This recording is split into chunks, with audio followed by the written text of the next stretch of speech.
उनके पिता श्री व्यास जी महाराज जी ने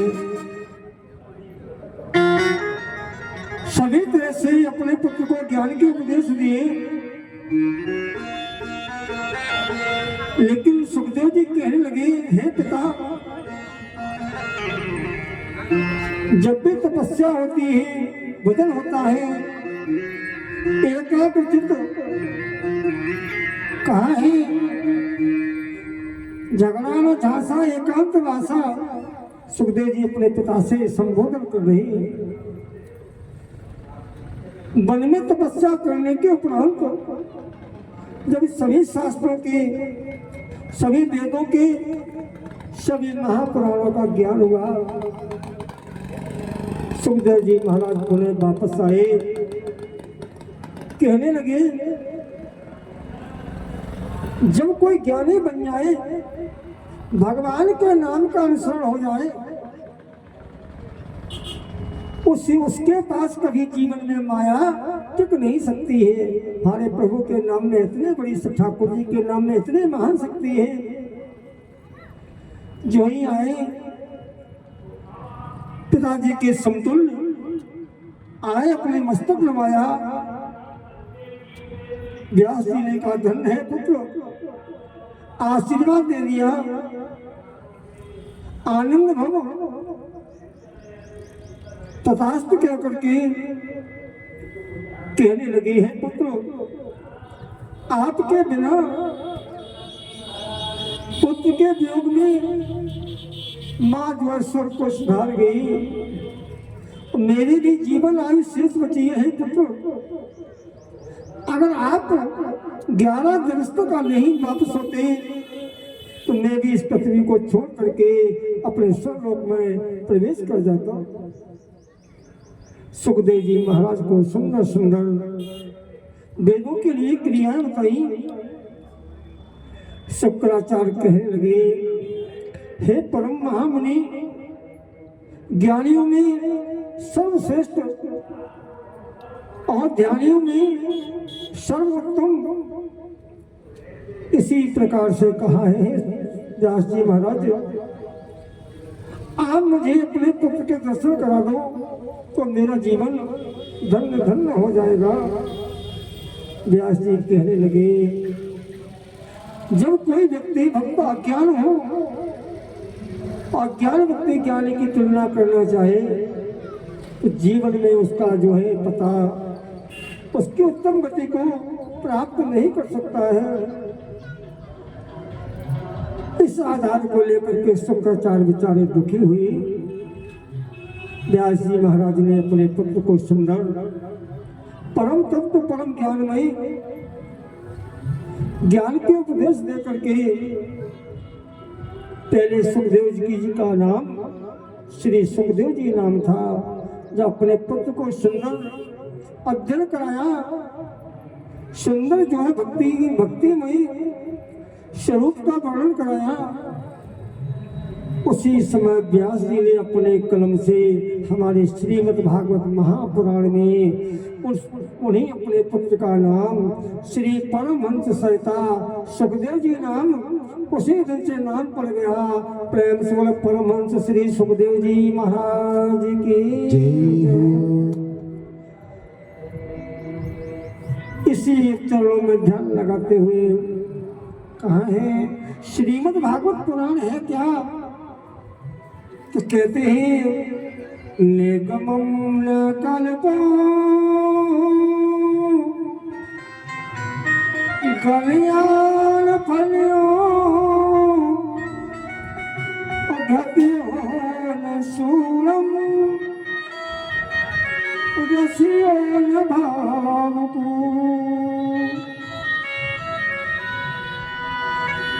श्रीमद् भागवत नाना तरह से कहते हैं, वेदों में सर्वश्रेष्ठ श्रीमद् भागवत है। इसी पुराण का नाम निगम है। ये कौन सा ऐसा वृक्ष है जिसमें सुंदर पत्ते लगे हुए हैं और बड़ा सुंदर वृक्ष दिखाई देता है। व्यास जी कहते हैं एक ऐसा वृक्ष है भगवत स्वरूप, इसमें सुंदर फल लगते हैं, डाल से टपका। संतों ने प्रश्न कर दिया, हे महामुनि, जो वृक्ष से नीचे टपका तो वो फल जो है टूटा क्यों नहीं, वो फल बिखर के क्यों नहीं गया, इसका कारण क्या है? बड़ी सुंदर वर्णन करते हमारे श्री सुखदेव जी महाराज जी। कहते हैं उस वृक्ष से टपका और बीच में अटका, और ब्रह्मा विष्णु महेश इन तीनों ने झटका। जब तक वो फल जमीन पर आया ही नहीं तो वो फल कैसे टूट सकता है? हमारे परम जो है सुंदर श्री सुखदेव जी महाराज इसका अच्छा वर्णन करते हैं। मुनियों ने प्रश्न किया, इस फल का स्वाद कैसा है? सुखदेव जी कहते हैं, जिसने भक्ति को जाना हो, जिसने सत्य को पहचाना हो, संसार जो है अपने माया के चक्कर में और धन की जो है आपत्तियों में धन को जो है कमाने के लिए समय नष्ट कर रहा है, हमारे वृक्ष के नीचे आकर के तो देखो, भागवत पुराण वृक्ष है, इस पंडाल में आकर के मेरी कथा श्रवण करके देखो, स्वतः आपका कल्याण और आपके सपरिवार का कल्याण हमारी श्रीमद् भागवत महापुराण सर्वमोक्ष करती है श्री भक्तों के लिए। ऐसे हमारे श्री सुखदेव जी महाराज के मुखारविंद से अपने शुद्ध महावेदों के माध्यम से उच्चारण करते हैं। सुखदेव जी महाराज कहने लगे, हे भक्तराज आप धन्य हो, इसमें सभी संत हैं, सभी देव हैं। सुखदेव जी महाराज की बड़ी सुंदर उपमा कर रहे हैं, उनकी जीवन गाथा को बड़ा सुंदर वर्णन करते हैं। फल के लिए बताया, ये फल मीठा है या कड़वा है? शंका हो गई भक्तों के लिए। सुखदेव जी कहने लगे, जिस फल में चाहे रात्रि हो चाहे दिन हो, तोते का मुख जिसमें लग जाएगा वही फल मीठा हो जाएगा। ऐसा फल कोई नहीं है। इतने संसारिक पशु पक्षी हैं, तोता सब में श्रेष्ठ है, इसमें सर्वश्रेष्ठ ही सुखदेव जी की उत्पत्ति हमारे सुख से हुई है। सुख कहते हैं तोता को, इसलिए इनका नाम सुखदेव नाम रखा गया। प्रेम से बोलो सुखदेव जी महाराज की जय।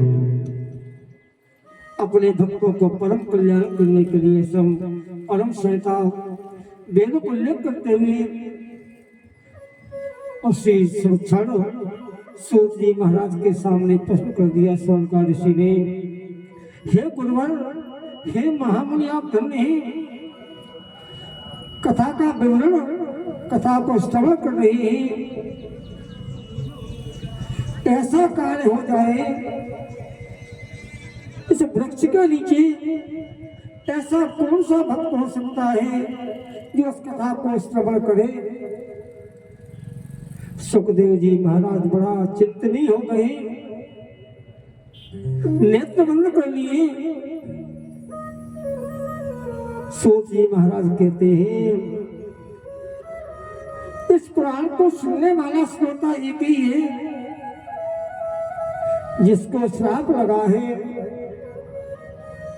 पारिष्ठित जी स्वर्ण का ऋषि धन्य है। सूत जी महाराज के चरणों में मस्तक को नमाया, हे गुरुवर धन्य है, आप मुझे कृपा करके पारिष्ठित के जन्म का विवरण और उनके जन्म का विवरण की कथा श्रवण कराए तो मेरा जीवन धन्य धन्य हो जाएगा। श्री सूत जी महाराज कहने लगे, परम सौभाग्य है। श्री सूत जी महाराज ने निवेदन किया है, प्रथम कथा मैंने सुनाई, अब तो जो हमारे शास्त्रों के ज्ञाता है परमहंस श्री सुखदेव जी जाकर के अपने भक्तों के हमने सर्वश्रेष्ठ ही ज्ञानियों के लिए कथा श्रेष्ठ कराई और कथा को श्रवण कराया। और मोक्ष के लिए कथा तो हमारे श्री सुखदेव जी श्रवण कराएंगे। इस तरह से सुखदेव जी महाराज कथा का वर्णन करते हैं। कौरवों पांडवों में जिस समय युद्ध प्रारंभ हुआ,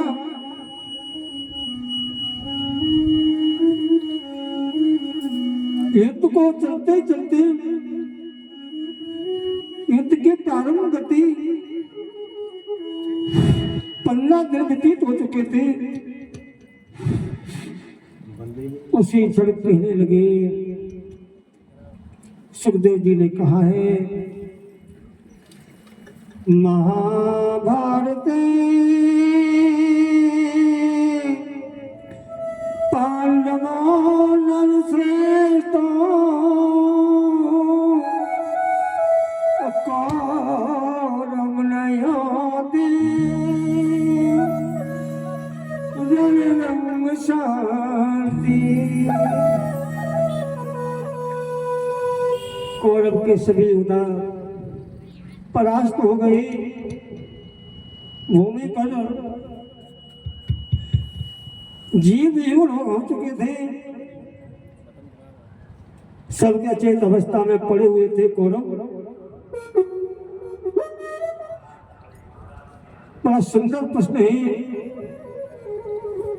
पांडवों से सेना कौरवों की सेना ज्यादा थी। ध्यान देना प्रिय भाई बंधु,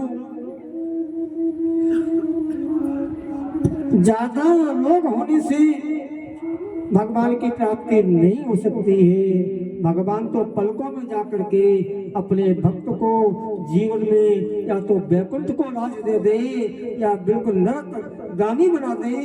अपने भक्त को जीवन में ऐसा मिला दे वो जीवन में कभी भक्त खड़ा नहीं हो सकता है। जिस सेना में भगवान स्वयं है, जिसके जीवन में भगवान एक बार आ जाए उसका उस परिवार का कल्याण हो जाएगा। ऐसी विभूति को जान करके पांडव और कौरवों में युद्ध हुआ। सभी कौरव जो है मृत्यु के समीप पहुंच चुके थे। जो ही दुर्योधन ने अपनी सेना को परास्त देखा। दुर्योधन युद्ध क्षेत्र से रणभूमि से छोड़कर जाकर के एकाग्रचित्त अपनी छाया में बैठ गया। किसी गुफा की आकृति में छिप गए। दुर्योधन को दुखी देखा। मेरे जो भाई थे 100 भाई थे, हमारे भाई भी सब परम धाम को सुधार गए। मैं सिर्फ अपने वंश में अकेला बचा हूं। पांडवों पर विजय कैसे प्राप्त कर सकता हूं? अंतिम निर्णय ले लिया दुर्योधन ने। मैं भी अपने प्राणों की बलि अवश्य दे दूंगा। उसी क्षण आकर के दुर्योधन के समक्ष में अश्वत्थामा आया। दुर्योधन की गुरुपुत्र जो गुरु थे, द्रोणाचार्य गुरु दो थे, उनका बालक जो है अश्वत्थामा आया। दुर्योधन की दशा को देखा। नेत्रों से अश्रु की झड़ी बहने लगी। हमारे इनके वंश में जितने पूर्वज हुए, हमारे दादा परबाबा अपने भक्तों को जीवन में आशीर्वाद आदान प्रदान करते आए हैं। हमारा कोई यस्य ही शिष्य ही इस रसातन से चले जाएंगे तो मेरा सत्कार कौन करेगा, मेरी सेवा कौन करेगा? इसी भाव में कहने लगे हैं दुर्योधन, आपकी ये अवस्था किसने की है? दुर्योधन कहने लगा, पांडवों ने ऐसा की। अश्वत्थामा कहने लगा, हे प्रभु अनाथ करने वाले हैं, आप तो मेरे शिष्य हैं और गुरु का दायित्व होता है अगर शिष्य को बनाए तो शिष्य दुख में हो चाहे सुख में हो, गुरु का जो नियम बनता है, सात्विक धर्म बनता है। अगर किसी से चाहे गुरु शिष्य का जो संबंध होता है वही संबंध पिता पुत्र का संबंध होता है, वही भाई बंधु का संबंध होता है। जीवन में कभी किसी को पीठ दे करके भागना नहीं चाहिए, ये मेरे शास्त्रों का मत है, हमारे मुनियों का मत है। अश्वत्थामा कहने लगा, हे दुर्योधन आप धैर्य धारण करो, मैं अवश्य ही आपका बदला लूंगा। पांचों पांडवों के सिर को काट करके और आपके चरणों में आकर के रख दूंगा। दुर्योधन को कुछ सुख शांति मिली, मुस्कुराने लगा। धन्य है मेरे परम गुरुदेव। दुर्योधन ने अपने गुरुपुत्र के चरणों में मस्तक को लगाया। अश्वत्थामा ने आशीर्वाद दे दिया। अश्वत्थामा को शंका हो गई, हे दुर्योधन आपकी सेना पराजय कैसे हुई, इसका कारण क्या है? आपके कौरव वंश में सर्वश्रेष्ठ संचालक विदुर थे और पांडवों की सेना में युद्ध की भूमिका को बनाने वाले धर्मराज युधिष्ठिर थे। अश्वत्थामा के समक्ष में कहने लगे। दुर्योधन ने उत्तर नहीं दे पाया। अश्वत्थामा ने निर्णय ले लिया, हे दुर्योधन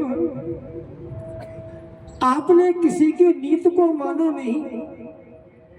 विदुर ने जो भी नीतियां चलाई, विदुर ने जो भी अपने कुरुक्षेत्र में रणभूमि में विदुर ने जो भी संकेत किए हैं, लेकिन आपने रावण जैसा सिस्टम कर दिया। रावण को सभी ने समझाया, नाना मालवंत ने समझाया, अन्नद ने समझाया, मंदोदरी ने समझाया, विभीषण ने समझाया, लेकिन रावण कहने लगा जो जगत के स्वामी हम हैं, मेरे समान जीवन में कौन बलशाली हो सकता है। भगवान का नाम न लिया जाए, रावण के नाम का जो है जाप किया जाए।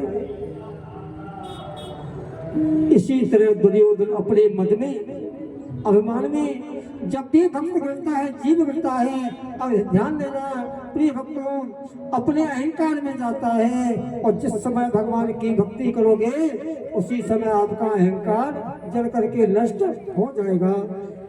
प्रेम से बोल बाकी बिहारी लाल की जय हो।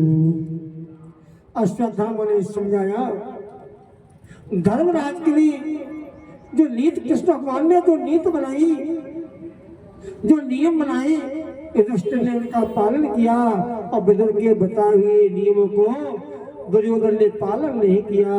आज भी हमारे शास्त्र कहते हैं अगर घर का कोई बुजुर्ग है, कोई सुंदर संत है या ब्राह्मण है या कोई अतिथि रूप में आता है, अगर कोई अच्छी बात कहता है, ऐसे हमारे शास्त्रों का मत है, उस बात पर अवश्य ध्यान करना चाहिए। ऐसे शब्दों को संत वाणी से अवश्य श्रवण करना चाहिए। अश्वत्थामा कहने लगा, दुर्योधन आपने किसी की नहीं मानी, इसलिए आपके परिवार का विनाश हुआ है। जो भगवान से हट करके संसार में कहाँ जाओगे? संस्कार में तो अंधकार में व्यक्ति वास है, और जब भी कल्याण होता है तो भगवान के चरणों में कल्याण होता है। ऐसे हमारे शास्त्रों के मत हैं। अश्वत्थामा ने धैर्य को धारण किया और दुर्योधन को शांति दे करके मैं पांचों पांडवों के सिरों को काट करके लाऊंगा। अश्वत्थामा गया, हे दुर्योधन आप चिंता न करना, पांडवों के शिविर में द्रौपदी के पांचों पुत्र बाल अवस्था में निद्रा ले रहे थे। उसी शिविर में हमारे ठाकुर जी कन्हैया जी विराजमान थे। उसी समय द्रौपदी से कहा है, द्रौपदी बालक सो रहे हैं। उसी समय रात्रि के समय वहां मिर्जा देवी के मंदिर पर दर्शन करेंगे। सूर्योदय होते ही युद्ध भूमि में कुरुक्षेत्र में जाकर के युद्ध प्रारंभ होगा। द्रौपदी को साथ लेके गए हैं, पांचों पांडव साथ गए हैं। सभी बालकों पर वस्त्र पड़े हुए थे। अश्वत्थामा ने विचार नहीं किया, अपनी तलवार से लेकर के पांचों पुत्रों के सिरों के शरीर से धड़ अलग कर दिए। और जो ही सिर अलग हुए धड़ से,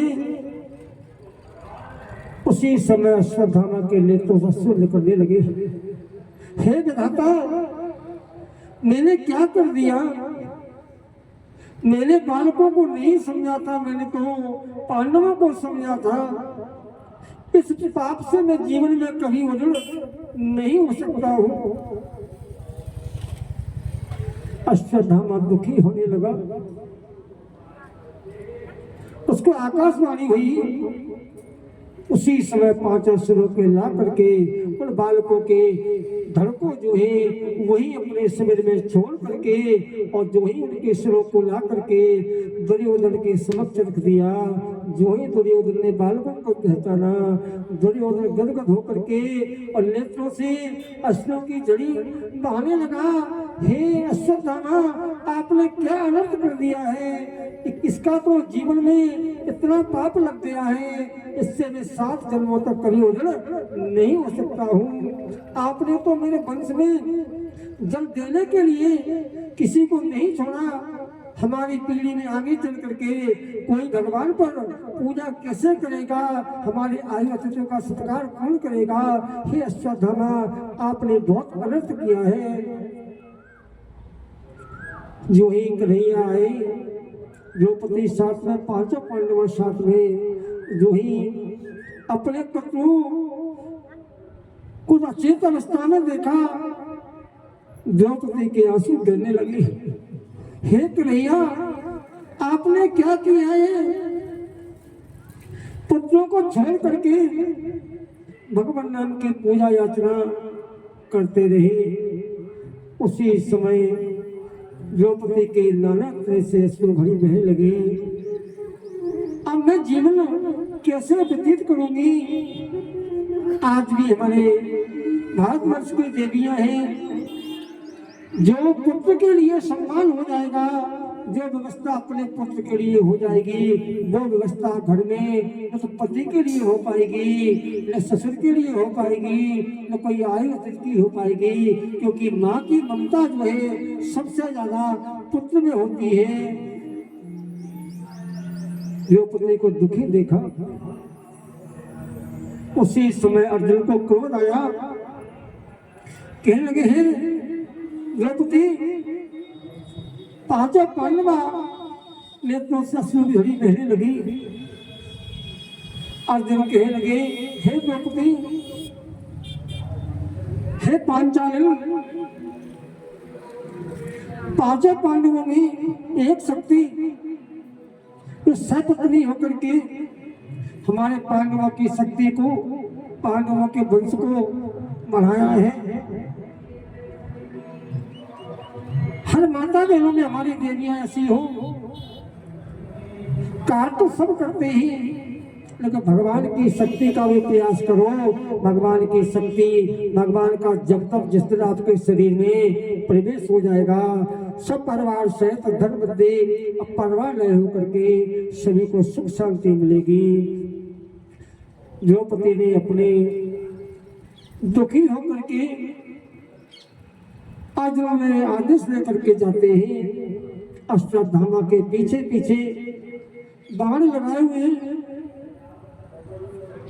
उसी समय जा करके अर्जुन ने अश्वत्थामा को पकड़ लिया और रस्सी से बांध करके अश्वत्थामा से अर्जुन कहने लगे, हे अश्वत्थामा, आपको जरा लज्जा नहीं आई? आपके नेत्र नहीं थे?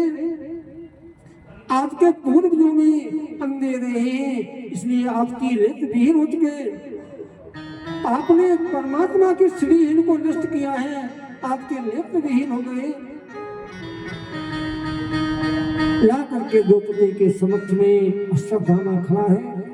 धन्य है माँ, धन्य है द्रौपदी शक्ति, जिसके पुत्र चले जाए।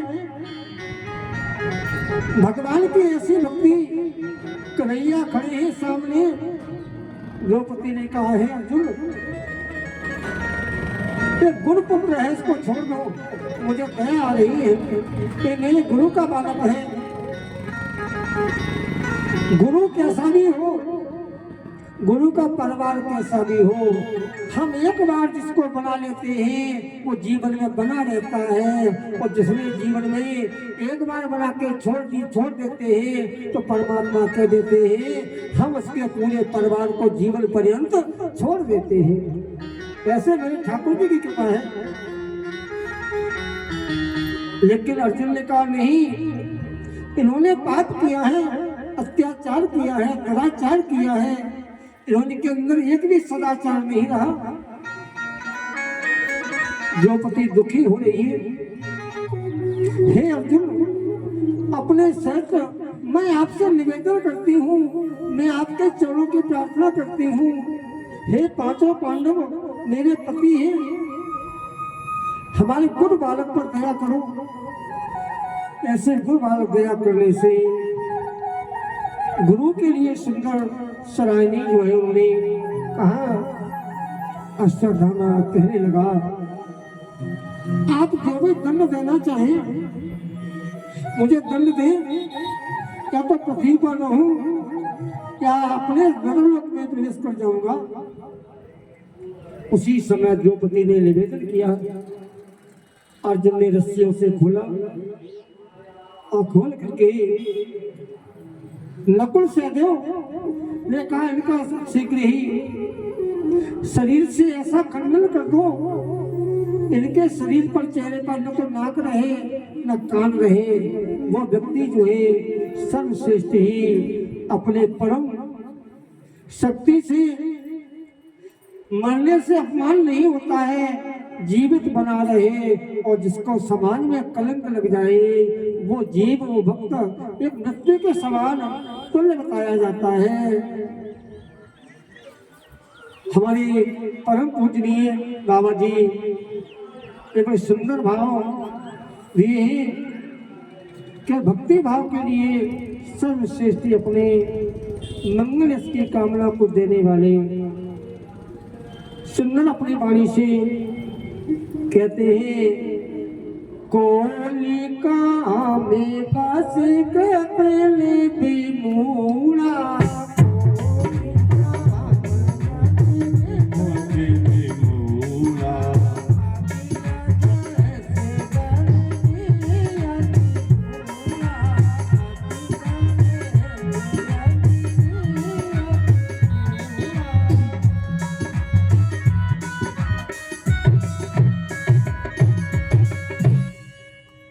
कहने लगे कौन काम बस कपल बमुड़ा। उसका रंग देखने में भले ही सांवला हो, जन्म तो भगवान ने दिया है। कोई कामी है तो जीव है, कर्म है, सत्कर्म करे या दुष्कर्म करे तो कामी है। जो गरीब है, गरीबी को कोई ठुकरा दे पैसा वाला, उसको तो गरीबी भगवान ने दी है। बूढ़ा व्यक्ति क्या कर सकता है? बातें पत्थर मार दो, डंडा मार दो, कुछ नहीं मार दो, क्या करेगा बेचारा? भगवान ही सहायता कर रहा है। आज का जीव सता रहा है। हमारे ऐसे पूर्वजों को हमारे ठाकुर जी छाया रखे ऐसे भक्तों पर। नाना तरह से ऐसे रामायण ने 14 प्राणी बताए हैं। मंगल की कामना को पूरा करने वाले अंगद ने जो है रावण को समझाया है। नाना तरह से अंगद कह रहे हैं, रावण आपने बड़ी अनीति की है। इस अनीति के कारण जो है सर्वश्रेष्ठ ही आप संसार में भगवान पर से विजय प्राप्त नहीं कर सकते हो, क्योंकि आपने सर्वश्रेष्ठ ही अपने सब मंगल यश की कामना में जो भगवान का विरोधी रहा है वो जीवन में कभी भी भगवान उस पर क्षमा नहीं करते हैं। और कहते हैं द्वितीय चौपाई में बाबा जी कहते हैं, सदा जोगी बस संतति को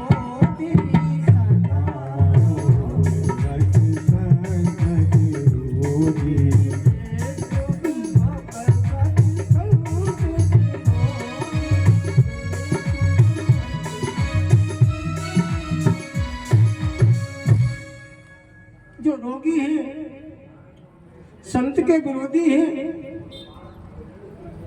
और नाना तरह से रोगी है, वो तुमको भगवान ने वैसे ही पीड़ित कर दिया है। आज का भक्त संसार परेशान करना चाहे तो उसकी काया को तो हमारा ठाकुर जी देख रहा है। ऐसे भक्तों को जो सताते हैं वो जीवन में कभी सुखी नहीं हो पाते हैं। अंगद बड़ा रावण को ज्ञान दे रहे हैं। अंगद के सुंदर ज्ञान के प्रभाव से रावण जर्जर हो गया। धन्य है अंगद, आपको महामुनियों में आपको सर्वश्रेष्ठ ही प्राणों के साधक हैं। हमारे बाबा जी ने तीसरी चौपाई में सुंदर बात कही है। इस सुंदर बात को थोड़ा व्यासपीठ से निवेदन करना चाहूंगा। हमारे संत भाई बंधु माता बहने इस चौपाई से ध्यान देंगे। तन को सकने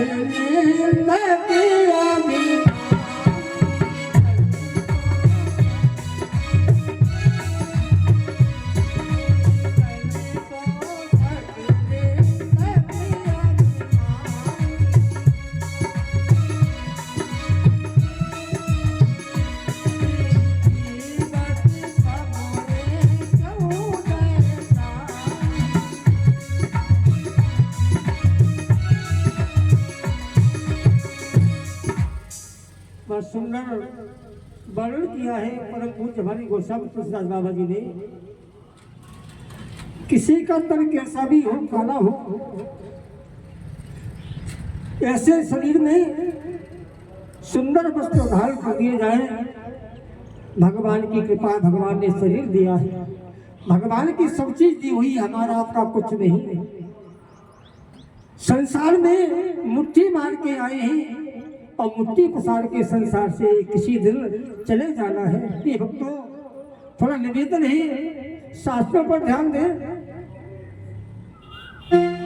अंगद ने कहा है कभी किसी से अभिमान मत करो। जो अभिमानी लोग हैं ऐसे भक्तों की प्रशंसा मत करो। उन्हें अभिमानी में अंगद ने कहा जबर से सबसे बड़े अभिमानी आप हो। जीवन समय 14 प्राणी, अंगद कह रहे हैं ऐसे 14 प्राणी जीवन में पर्यंत जीवित बने रहे, समाज में मुंह दिखाने काबिल नहीं है। परंतु बाबा जी ने कहा है जिसकी समाज में इज्जत न हो, जिसके भगवान की कीमत न हो, पशुओं जैसा जीवन चलाए, पशुओं जैसे जीवन का भी अपने पेट को भरता रहे, जीवन में आए हैं तो भगवान का गुणगान कर लो, अन्यथा से भगवान के चरणों में ध्यान लगा लो। किसी दिन ये शरीर ये नाशवान है और जीवात्मा मर है, किसी दिन इस धराधाम को छोड़ करके किसी दिन आत्मा हमारे परम लोक में सुधार जाएगी।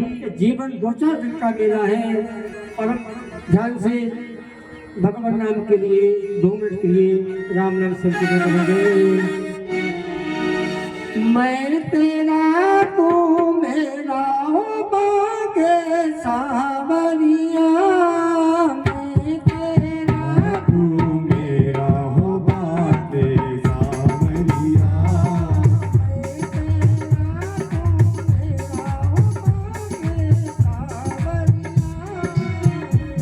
तेरा तू मेरा हो बाके सावरिया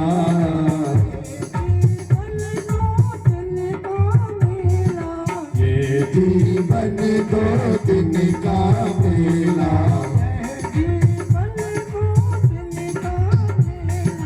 ये जीवन दो दिन का मेला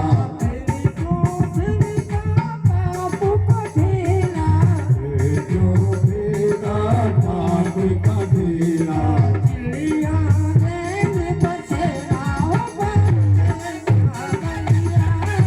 चुलिया रे बसेरा भवा के सावरिया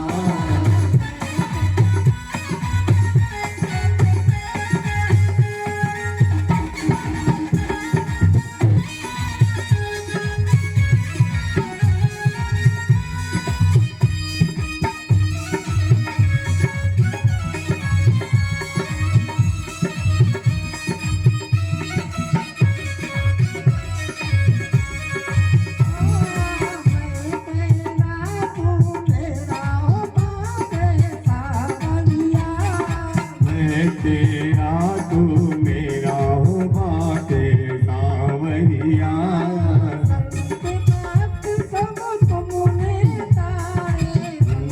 भाग सब तुमने कारे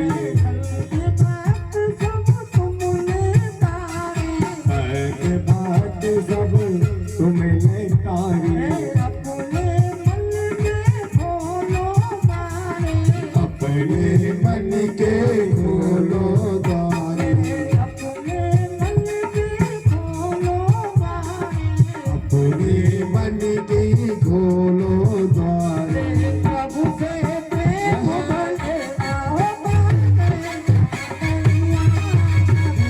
तेरा तू मेरा हो बाके सावरिया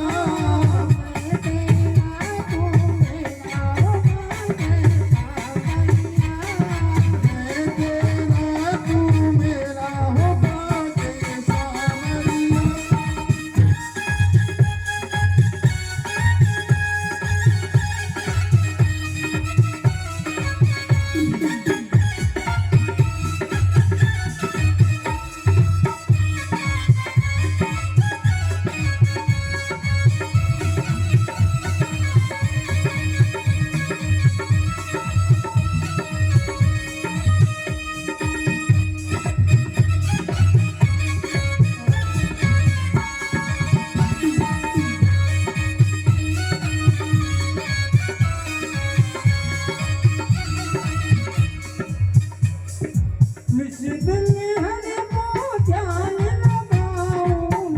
दिन हरि का ध्यान लगाओ